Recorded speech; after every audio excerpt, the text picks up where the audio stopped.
Mom, these old style lights gotta go.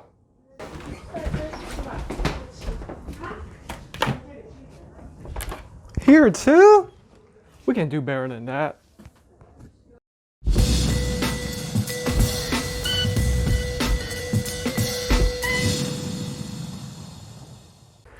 If you're like me and you're tired of seeing those ugly old style light fixtures in the house, it's that time to replace this. So today we're going to take a look at the Hurry industrial metal cage ceiling light fixtures.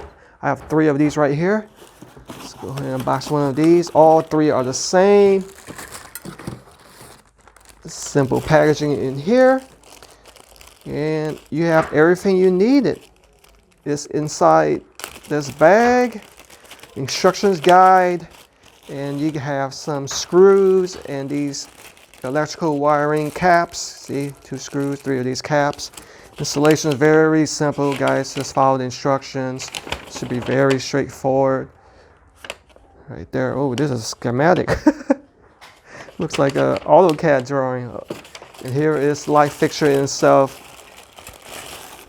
Beautiful finish right here. Look at this, guys. So it is made of high quality metal with a matte black finish, and this fits the standard E26 light bulbs. So this is the mounting plate. You have the 2 screws. I'm sure one of these go to the ground. You have the typical white and black wiring, which you connect to the existing wiring. It handles a 60 wattage. Very nice matte black finish. 2 tightening screws. I really like that cage look. Always turn off the main breaker when working with electricity. Now I can remove the light fixture. This is the old style. So I'm going to unscrew this to remove the glass cover. With the glass cover removed, then I'm going to loosen these screws to remove this old style light fixture. See? And that's what it reveals. There you see the old mounting plate with the 2 screws, and then you have it looks like there are 3 wires in there, a white and a black, and the red one is mostly ground. So in order to remove these wires, you have to unscrew these caps.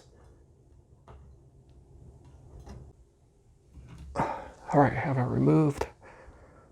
Now I'm going to align and install this mounting plate with the ground showing face down, line up with the hose so I can put these 2 screws on there with the wires going through the middle.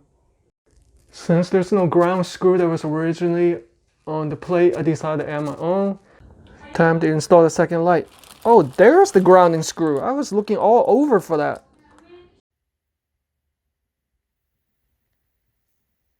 So I twisted the copper wire to ground. That way, if the light fixture ever falls, you have a safety precaution right here, which holds the light from falling to the ground directly. Now I have the wires connected, black to red, white to white. Now I'm going to put this end cap on here. So I had to manually strip the wires to make it longer because it was too short. We don't have the proper tools. It's quite labor intensive. And then apply some electrical tape on the end. Electrical tape has been applied, and I pushed it into the housing. Alright, I have everything inserted, tightened the screws. Now I can finally insert the bulb. I'm excited to try it out. So this is standard E26 type of bulb. This is a 13 watt LED bulb. Now I can turn the breaker back on. In truth, yes, let there be light. 2 more to go. Let's check on the other 2 rooms. Please work, please work. Yes. All right, 1 more room. All right, so it doesn't matter if it's the swirly kind or your typical LED design, as long as the standard E26 is going to work. I'm falling in love with that industrial metal cage look. It helps you save electricity by using only 1 bulb. In addition, it helps the light propagate throughout the room. I like it. It's fairly easy to install, and I love the look for the price. Go check it out.